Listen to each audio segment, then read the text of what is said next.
Excelente, esse é o ponto. A sua mentoria, então, não se baseia apenas em ensinar uma pessoa a falar para a câmera. Ah, não, Vai muito definitivamente mais não. além disso. Muito mais. Por isso que eu te falei, o primeiro pilar que eu acredito ser o mais importante é o autoconhecimento.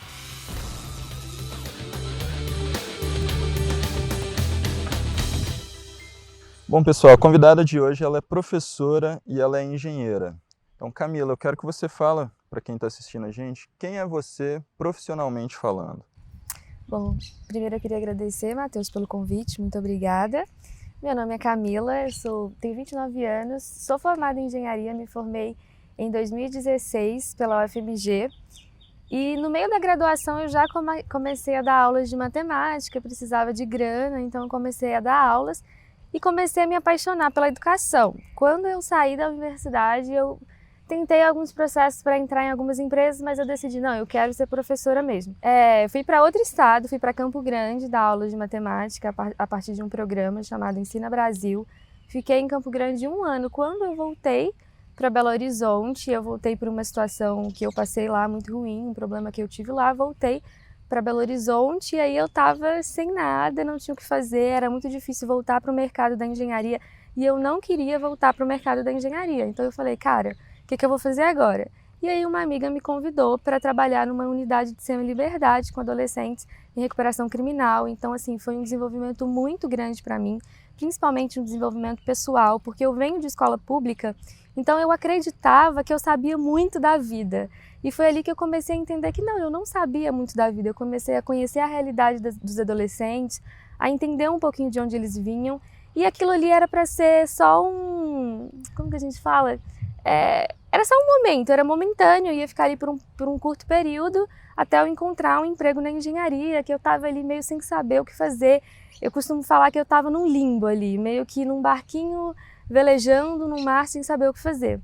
E aí foi passando esse tempo e eu fiquei por lá 3 anos. Então foram longos 3 anos de insatisfação profissional, de me sentir muito frustrada, porque eu tinha conquistado muitas coisas ao longo da minha carreira, eu tinha estudado numa universidade muito boa, eu tinha feito intercâmbio, então eu morei fora, no processo que eu trabalhei no Ensina Brasil, a gente se reuniu com o ministro da Educação, então eu sentia que eu tinha conquistado algo profissional muito interessante e de repente, bum, tinha tudo ruído e eu comecei a entrar em depressão, literalmente.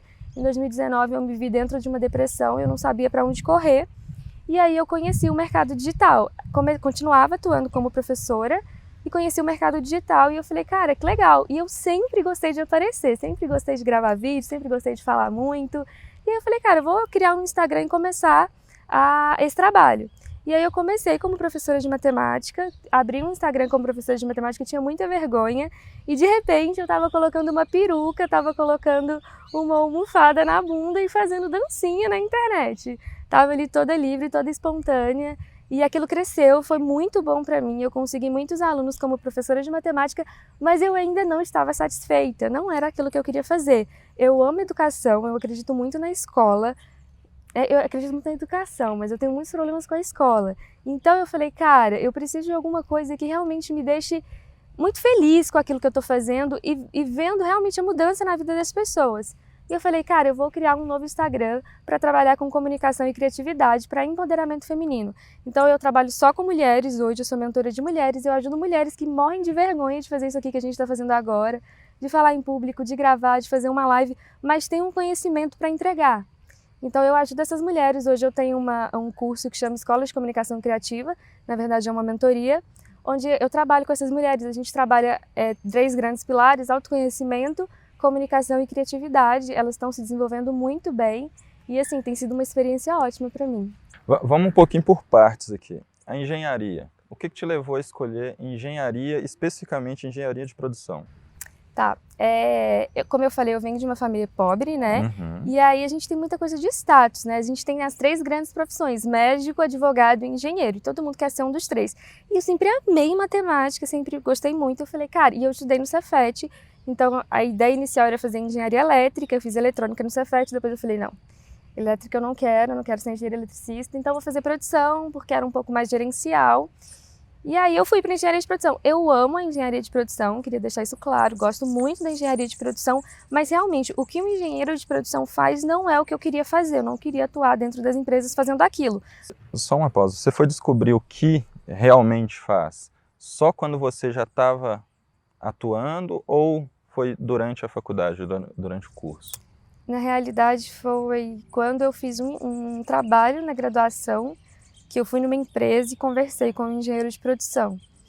E aí eu senti realmente o que eu faria nas empresas. E aí eu falei, e eu fiz o processo seletivo de uma empresa também. Cheguei na final, foi um processo de trainee, foi muito maçante. Foram 7 etapas e aquilo ali para mim, eu olhava aquilo tudo e eu falava, cara, não é isso que eu quero. A pergunta é porque muita gente às vezes vai por essa ilusão do dinheiro, né? Ou, engenheiro, né? Todo engenheiro é rico, o que na real não é, né? E muitas vezes ganha bem, porém é importante a gente passar isso para quem está assistindo, para não cometer, não vamos dizer que seja um erro, mas para que a pessoa não se desiluda, né, lá na frente, quando ela escolher só por status, ou por, vou engenharia mecânica porque ganha mais. Tem que realmente pesquisar a fundo e entender como funciona na prática, né? Esse que é o intuito aqui do nosso bate-papo, é mostrar na real como que funciona cada uma, né, dessas profissões. Passando disso, então, a sua próxima profissão foi como professora, né?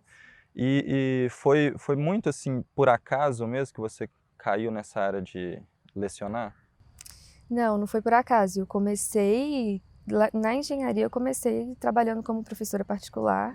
Eu tive um cursinho também com uma amiga, que era um cursinho público, né? A gente dava aulas de graça e foi uma experiência muito boa.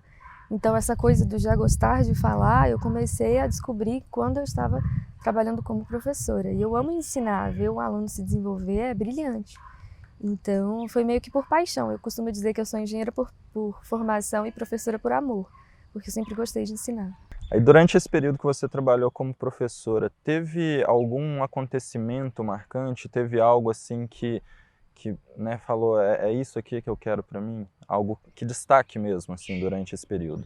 Foram aproximadamente 3 anos, né, que você falou que atuou diretamente. Eu queria pontuar uma outra coisa da engenharia também, que você, só rapidinho, que você falou do status e tudo, sim, acontece muito, e para o engenheiro hoje, o engenheiro de produção é um dos engenheiros que são mais requisitados, porque ele não é um engenheiro técnico. As outras engenharias costumam dizer que nós nem somos engenheiros, e não é verdade, é porque o engenheiro de produção ele é muito mais gerencial. E o mercado ele absorve o engenheiro, mas o salário só é bom se você realmente entra no processo de trainee, que é um processo seletivo muito complicado, que é um processo maçante. Então, as empresas, hoje em dia, a contratação direta, ela realmente o salário não é muito alto, então é ilusório. Como você falou, é bem ilusório. Bom, aproveitando esse ponto, o que faz diretamente mesmo um engenheiro de produção, na prática? Essa pergunta é complicada. Eu tinha uma professora que ela é doutora e aí ela falava que até hoje ela não sabia o que ela fazia. O engenheiro de produção, ele é um engenheiro de tudo e um engenheiro de nada ao mesmo tempo. Engenheiro de produção, peço perdão por ter dito isso, né? Se tiver algum engenheiro de produção me assistindo. Mas é uma engenharia bem de otimização de processos, sabe? É uma engenharia muito mais gerencial. E eu costumo dizer que o papel do engenheiro de produção é estar ali olhando quem tá fazendo as coisas do jeito que tem que ser feitas. Não está fazendo, a equipe não está fazendo, a gente vai rever. Não está fazendo, a gente vai demitir. Então eu costumo dizer que é um engenheiro que está ali mandando, demitindo pessoas, controlando processos. Ele não sabe muito, por exemplo, como um engenheiro mecânico que conhece a linha de produção perfeita. O engenheiro de produção ele é muito mais... ele está de cima observando. O engenheiro de produção, então, basicamente, ele é um fiscal dos operários? Não é bem assim fiscal. Na verdade, eu não tenho muita bala na agulha para falar, porque eu não atuei diretamente com engenharia de produção. Certo. Mas, por exemplo, hoje que eu trabalho com Instagram, eu trabalho com estratégia. Então, para fazer os meus anúncios e tudo, eu tenho estratégia. Eu monto a estratégia através de ferramentas que eu aprendi na engenharia de produção. Então, matriz SWOT, essas coisas estratégicas, planejamento, otimização de processo, tudo isso faz um engenheiro de produção. Então, quando a gente está trabalhando com qualidade, com otimização de processo, você cria lá uma metodologia e a sua equipe não está agindo de acordo com a sua metodologia e não está tendo resultado, aí você é o cara que vai lá, o chefão que vai controlar.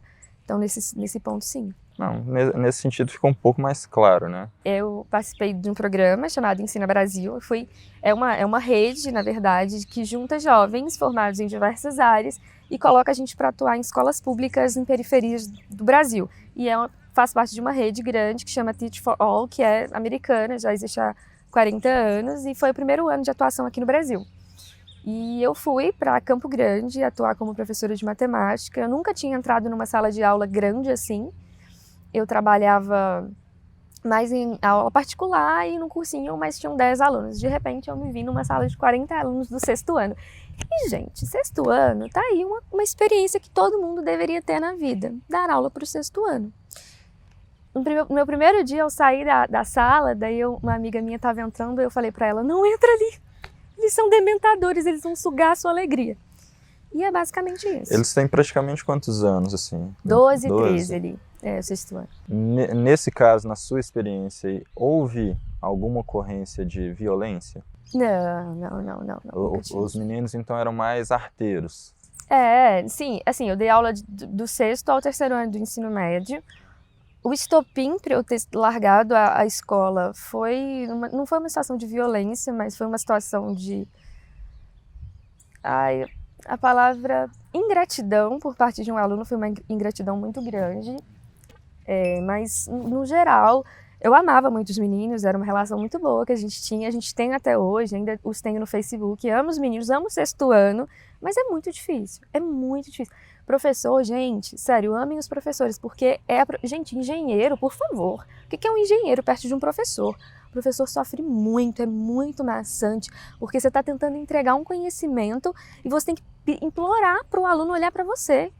É muito difícil, é muito doloroso, a educação tem muito problema, e o meu salário como professora em Campo Grande não era ruim. O salário base de Campo Grande, posso falar? Pode. É 5 mil, então não era um salário ruim, mas, gente, não vale. Isso foi em qual ano? 2017. 2017 era um valor considerável. Com base na inflação e tudo, era um valor relativamente bom. E em questão de estrutura, nesses lugares, né, que você passou, tinha muito problema com estrutura, com suporte, com ferramentas mesmo de trabalho? É muito problema. A escola pública hoje ela é muito defasada com relação à escola particular. A gente tentava criar projeto e o professor ele é um personagem que tem uma ideia muito de na minha época a escola ela não inova, né? Então a gente está tentando em sala de aula competir com um celular que está na mão dos adolescentes o tempo todo, é muito difícil isso. Então eu acredito que a escola precisa se renovar para que ela realmente dê certo daqui para frente, porque eu acho que a escola está andando aí a passos muito lentos no desenvolvimento dos alunos. Agora que está acontecendo muita aula online, os professores não estão muito preparados para isso, mas é uma coisa que precisava acontecer de alguma forma. E se houver uma evolução, um trabalho em cima, pode ser que tenha um resultado melhor do que a sala de aula como ela é hoje. Então é uma reestruturação que precisa acontecer de alguma forma. Certo. E acaba tendo um custo mais barato também, né? Porque presencialmente um professor atende em média 30, 40 pessoas. Virtualmente não tem limite. Né? Entra em vários pontos, né? Porque a internet não chega a todos os lugares do Brasil. Você não tem computador para todo mundo, então são vários pequenos pontos. Nosso país tem alguns problemas ainda que precisam ser resolvidos para a gente conseguir trazer essa educação de qualidade. Nesse contexto, né, da digitalização, muita gente ainda não está preparada, né? Muita gente ainda tem vergonha, tem dificuldade ou não sabe nem por onde começar. É aí que entra a sua mentoria? Exatamente, é aí que entra a mentoria. E ela surge exatamente nessa necessidade dos professores de se abrir para o mundo digital. Porque quando eu comecei, eu tive muita facilidade. Por mais que eu tivesse medo no início, eu consegui quebrar essa barreira muito fácil. E a maioria dos professores, principalmente professores mais velhos, eles têm muita dificuldade de quebrar essa barreira. E sabe, a grande barreira do mercado digital hoje é que as pessoas, elas acham, a gente criou aí a profissão Instagrammer, TikToker, YouTube... E aí as pessoas ligam isso a adolescentes. Então elas acreditam que eu sou professora, eu sou uma pessoa, eu já estudei muito, já trabalhei muito, sou uma mulher, sou casada. Eu não vou me submeter ao papel de ir para a internet. A gente tem muito isso. E as minhas alunas, elas têm essa situação. Então não é nem tanto um problema de comunicação, é mais um problema de entender que aquilo ali é uma profissão e que aquilo ali pode mudar a vida de outras pessoas. Então é muito nesse lado que eu trabalho na mentoria. O seu público-alvo, né, você havia comentado que são mulheres. Alguma faixa de idade específica ou no geral? Eu tenho uma persona definida, 30 a 50 anos é a minha faixa, mas eu tenho uma aluna que tem 21, então não tem muito, eu não me prendo àquela faixa etária, mas como os meninos de 21 anos, eles já nasceram meio que na era digital, então eles têm menos dificuldades do que as pessoas mais velhas. Então meu foco ali são de 30 a 50 anos. Interessante. E acaba tendo um volume grande de adesão a esse tipo de mentoria? Então, na realidade, eu comecei esse ano, né? Então eu fiz o primeiro lançamento da minha mentoria agora. Estou começando a entender o projeto, estou entendendo a persona, estou entendendo o caminho. Então é um caminho longo para a gente trabalhar, um caminho longo a percorrer, mas eu estou tendo bastante adesão e, na verdade, ela fecha, né? Então são só 3 dias de mentoria aberta, depois ela fecha, a gente faz 3 meses. Então durante esses 3 meses eu estou trabalhando com as meninas para entender o processo e depois eu abro novamente por mais 3 meses e assim sucessivamente. Por que apenas mulheres? Porque a ideia é empoderamento feminino mesmo. Excelente, esse é o ponto. A sua mentoria, então, não se baseia apenas em ensinar uma pessoa a falar para a câmera. Ah, não, definitivamente vai muito mais não. além disso. Muito mais. Por isso que eu te falei, o primeiro pilar que eu acredito ser o mais importante é o autoconhecimento. E você falou sobre a sua mentoria ficar aberta por 3 dias. Esse aberta seria o quê? Qualquer pessoa pode participar durante esses 3 dias? É aquele formato em que você libera lives gratuitas? Tá, eu trabalho, na verdade, de 2 formas. Eu comecei a vender o meu produto com lançamento. Funciona assim, são 7 dias de um curso gratuito e aí eu realmente entrego conteúdo, tem apostila, tem conteúdo, não é encheção de linguiça, o que a gente fala no mercado não é. Eu entrego conteúdos, quem faz o curso gratuito se desenvolve. Muitas meninas fizeram só o curso gratuito, não tinham coragem de abrir um stories, começaram a conseguir gravar stories só com o curso gratuito. Depois do curso gratuito, no 7º dia do curso, eu abro as vagas da mentoria. Então, ao longo do curso, eu já aviso que no final vai ter uma mentoria. Então, também não engano, porque tem essa coisa no mercado, tá me enganando. Não existe isso. No primeiro dia eu já aviso, olha, no 7º dia eu vou abrir a mentoria. Quem quiser entrar na mentoria, vai entrar, vai estar comigo nesses 3 meses. E no 7º dia eu abro a mentoria e o carrinho fica aberto por 3 dias. Você tem 3 dias para comprar. Acabaram os 3 dias, eu fecho e aí só vou abrir novamente em agosto agora. E aí em agosto provavelmente não vai ser mentoria, vai ser curso, não vai ter o meu acompanhamento tão de perto. Porque nesse primeiro momento eu abri a mentoria porque eu estou fazendo o teste do método que eu criei. Então eu criei uma metodologia e eu estou testando essa metodologia com as minhas alunas. Estou vendo que está tendo muito resultado, elas estão se desenvolvendo, então eu estou validando o meu método, vou transformar isso em um curso e vou fazer novos lançamentos. Interessante. Então, supondo que alguma mulher nessa faixa etária que você disse tem em mente algum conteúdo para produzir, aí ela pode te procurar, você vai, através dessa mentoria, auxiliar ela a chegar no produto final. Sim, na verdade, o meu objetivo não é ajudá-la a ter um produto. Sim. Na maioria das vezes, as meninas que me procuram, elas já têm um produto pré-definido, alguma coisa, elas já têm um Instagram e elas não conseguem desenvolver aquele Instagram, porque elas têm muito medo de aparecer. E a gente tem uma crença, muita gente acha que Instagram é Mercado Livre. Instagram não é Mercado Livre, gente. A gente não vai vender no Instagram. Instagram é rede de relacionamentos. Então você vai se relacionar e, consequentemente, você vai vender. Então é isso que eu ensino a elas. Então se você quer criar um Instagram para vender alguma coisa, já tenha isso em mente. Você não vai abrir, criar um perfil e tentar ficar vendendo coisas, porque ninguém entra no Instagram para vender. Elas entram no Instagram para se relacionar. Por que as grandes marcas contratam pessoas? Porque elas querem dar uma identidade, uma humanização àquela marca. Então eu vou comprar um vestido porque a Juliette usou aquele vestido. Então, quando você não tem dinheiro para pagar a Juliette, você precisa ser o seu ser humano que vai vender o produto. Então, se você tem uma loja de roupa, se você está vendendo conhecimento, seja qualquer coisa que você vai vender no Instagram, você precisa aparecer, você precisa mostrar a sua cara, porque senão dificilmente você vai conseguir crescer. Mas eu consigo vender. Se você consegue vender R$1.000, se você aparecer, você vai vender 2, 3, 4, 5 mil. Interessante. Eu não tinha pensado necessariamente por esse lado. É, E as pessoas conseguem entrar em contato com você através do seu Instagram ou precisa aguardar assistir um anúncio da sua mentoria? Meu Instagram é @CamilaAlom, A-L-O-M.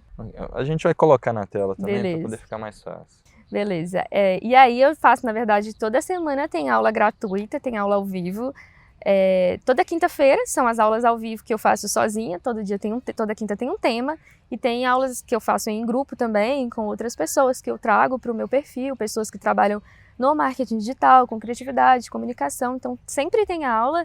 E mesmo que a mentoria não esteja aberta, tem produção de conteúdo todos os dias. E se as pessoas têm dificuldade, têm alguma curiosidade, precisam de alguma coisa, pode me mandar um direct também que eu respondo, isso não tem problema nenhum.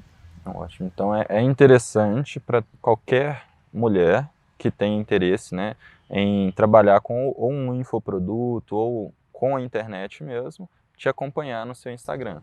Sim, com infoproduto, né, se quer vender uma mentoria, um e-book, um curso online, ou se quiser também criar uma loja, se a pessoa tem uma loja, a loja não está vendendo. Eu tenho uma aluna que ela tem uma clínica de estética, ela queria ter mais clientes. Então, seu objetivo é aparecer no Instagram. Se você quer aparecer no Instagram, pode me procurar. Então, explicando os 3 pilares da mentoria, como eu falei, o primeiro é de autoconhecimento, então é para quebrar essas crenças mesmo que a gente tem e que vem de uma criação, de uma sociedade, de tudo que a gente foi exposto ao longo da nossa vida, crenças de incapacidade, de não acreditar naquilo que você está vendendo, daquilo que você está falando. Então, a gente trabalha nesse autoconhecimento. Traumas, às vezes a gente sofreu algum trauma na escola, de apresentação de trabalho, virou chacota, alguma situação vexatória.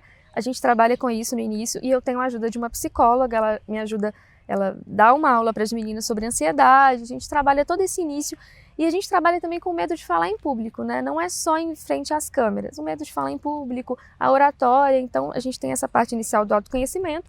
Na segunda parte é a comunicação, aí sim vem as técnicas de comunicação, desenvolvimento de discurso, oratória, vem toda essa parte. E o terceiro pilar é a criatividade. Na minha mentoria, na verdade, o grande slogan é transformando empreendedoras em líderes. Porque eu acredito que para você ser empreendedora, você tem que ser líder. Porque como que a gente vende? Como que você vende? Você convence pessoas.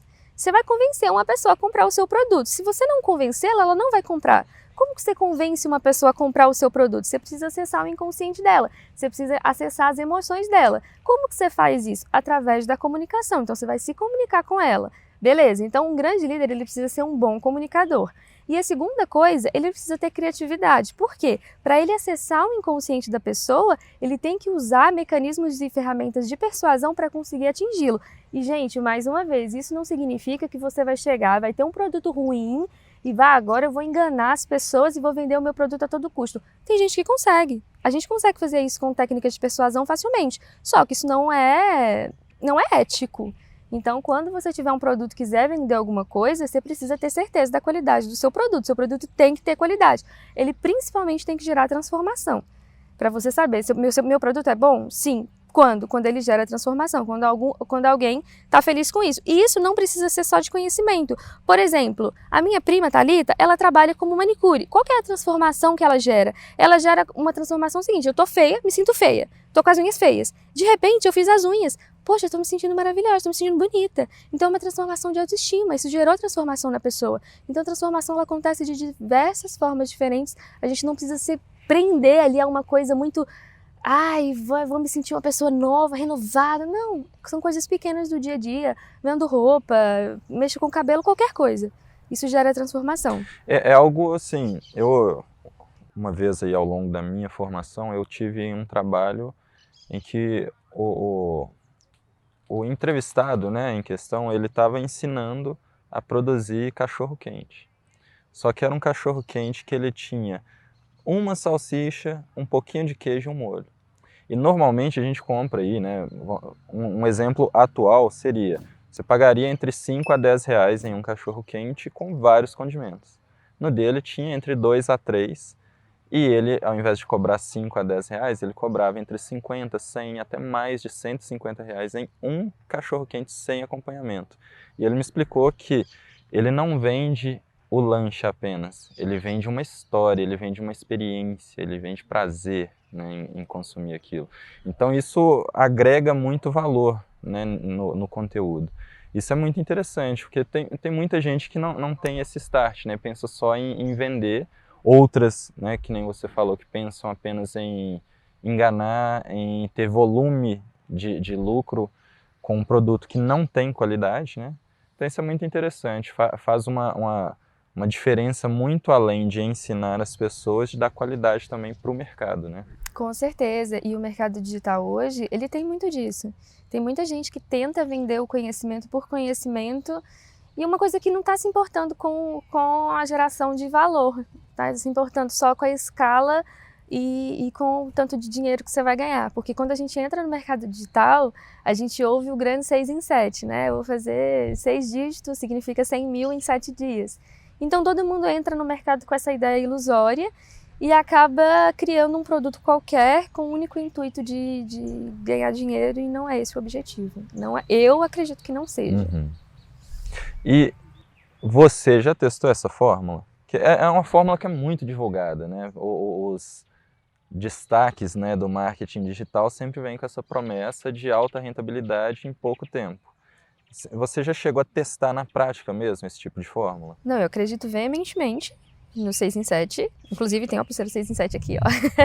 Acredito veementemente, mas a pessoa que fala isso, não vou falar o nome, né, não cabe, não vou falar mal não, vou falar bem. Ele deixa muito claro que não vai ser fácil, que você vai ter um trabalho ali a percorrer, que você vai ter que ser persistente, e é exatamente isso que eu trago na mentoria. Quando eu falo dessa ideia de criatividade, é exatamente por isso. Porque você tem um mercado extremamente competitivo, com grandes players, com muitas pessoas jogando ali, muita gente rodando anúncio, e aí você tem que se destacar. Por isso que é o trabalho de criatividade. Você vai conseguir fazer 6 em 7? Sim. Você vai conseguir fazer 100 mil em 7 dias, 100 mil em 3 dias? Sim, em algum momento você vai conseguir. Mas como é que você vai conseguir isso? Quando você conseguir se destacar. Então, como você vai se destacar? Você precisa ser autêntica, você precisa ser criativa, porque enquanto você fizer mais do mesmo dentro do mercado, quem vai ganhar é quem tiver mais dinheiro para investir, quem tiver condições de pagar a Juliette para fazer a propaganda dele. Então, isso foi só uma metáfora, tá? Vai muito, assim, então, como se diz, tem uma jornada até chegar nesse processo de começar os 7 dias ali, né? Porque o slogan, quando as pessoas veem, o que eles imaginam? Eu vou fazer o curso hoje, na semana que vem eu já estou com 100 mil na conta. E na realidade não é isso, né? Eu imagino que no próprio curso ele explica isso, não explica no anúncio, que é para trazer um volume de pessoas. O que não é errado, porque ele não ilude, né? Depois que as pessoas já estão lá, ele dá uma explicação. Mas é uma tática de atrair as pessoas pela ganância. A verdade é o seguinte, ele deixa muito claro no Instagram dele que não vai ser no seu primeiro lançamento que você vai fazer 100 mil. Então ele traz histórias de pessoas que demoraram às vezes no 5º, no 6º lançamento. Então o primeiro lançamento vai ser mais difícil mesmo, você vai quebrar a cara, porque por que as pessoas vão comprar de você? É aquilo que eu falei do relacionamento. As pessoas não compram produtos, elas compram pessoas. Ninguém vai comprar o seu vídeo no YouTube. Você tem um canal, ninguém vai comprar seu canal. As pessoas vão comprar você. Por que o Whindersson Nunes cresceu tanto? Porque as pessoas gostam dele, as pessoas gostavam dele. Então no mercado digital, para você vender, você precisa ser comprado pelas pessoas. Antes das pessoas comprarem o seu curso, elas não conhecem o seu produto. Então o seu produto é você. Ele deixa muito claro isso. Você vai ter toda uma estrutura, todo um trabalho antes de entregar conteúdo. Você vai entregar muito conteúdo gratuito e é conteúdo de valor. E vai ter muita gente que vai consumir o seu conteúdo e nunca vai comprar o seu curso. Eu nunca comprei esse curso. Eu consumo conteúdo gratuito. E ela ensina várias coisas, várias técnicas, tem aula gratuita e é conteúdo de valor e você consegue lançar e consegue faturar uma quantia de dinheiro bacana com as aulas gratuitas. Então não tem... Se você procurar pessoas que são... Na verdade, o que eu sinto é, se a pessoa chegou muito longe, ela não chegou mentindo, ela não chegou enganando. se ela ainda está no mercado hoje. Se ela ainda está no mercado hoje, ela não está. Em algum momento o produto dela funcionou, ela gerou transformação e gera transformação, isso é um fato. Porque hoje eu conheço intimamente uma pessoa que teve a vida transformada muito grandiosamente pelo mercado digital. Então, e eu vi a transformação acontecer, é sair do 0 e chegar nos 6 dígitos. Então, isso é um fato, vai acontecer, desde que você não desista, que você tenha todo um processo, não vai ser fácil, vai ser doloroso, você vai ter que aprender muita coisa. Eu aprendi muita coisa, talvez muito mais do que eu aprendi na graduação. Hoje eu sei fazer página de vendas, eu sei subir anúncio, eu sei fazer um monte de coisa, eu sei mexer no Photoshop, sei editar vídeo, sei fazer um monte de coisa que eu não sabia fazer antes. Então, é um desenvolvimento muito grande que você tem quando você entra no mercado digital. E a mentoria da Camila ajuda a chegar no 6 em 7 também? Não, meu objetivo não é 6 em 7, tá? Deixar isso claro, não é o 6 em 7. Existem vários cursos para você fazer o 6 em 7, 6 em 3, então meu objetivo não é trabalhar com dinheiro, meu objetivo é realmente formação de líderes, é você virar a chavinha na sua cabeça, entender que você é capaz, e aí sim você vai para o próximo passo, que é talvez comprar o curso do 6 em 7 para colocar isso em prática. Meu objetivo é simplesmente te empoderar intelectualmente, fazer com que você acredite em você mesmo. Então tá aí, você mulher de 30 a 50 anos, que tem interesse em trabalhar no mercado digital, vai procurar no Instagram. Camila Alon. Bom, Camila, você quer pontuar mais alguma coisa para a gente encerrar esse bate-papo? Então, mulheres, se vocês sonham em crescer o seu negócio digital, se vocês... Não precisa ser de 30 não, pode ser mais nova, pode ser mais velha, o mercado digital está aí para todo mundo que quiser crescer. Tem meninos de 14 anos aí fazendo 7 dígitos, milhões, então se vocês tiverem dificuldade, se vocês tiverem um produto, se vocês quiserem entregar o seu produto, mas tem vergonha, tem medo de aparecer, não se sente uma pessoa criativa, pode me procurar, pode me mandar um direct, pode mandar sua dúvida que eu estarei a postos para responder. Perfeito. E para você que está aí assistindo a gente, que tem interesse, né, em conhecer um pouco mais sobre o mercado de trabalho, sobre outras profissões, se inscreve aqui no canal e deixa sua sugestão aqui nos comentários também. Muito obrigado, Camila, e fica ligado que toda segunda tem um novo entrevistado aqui trazendo a sua experiência na prática para você.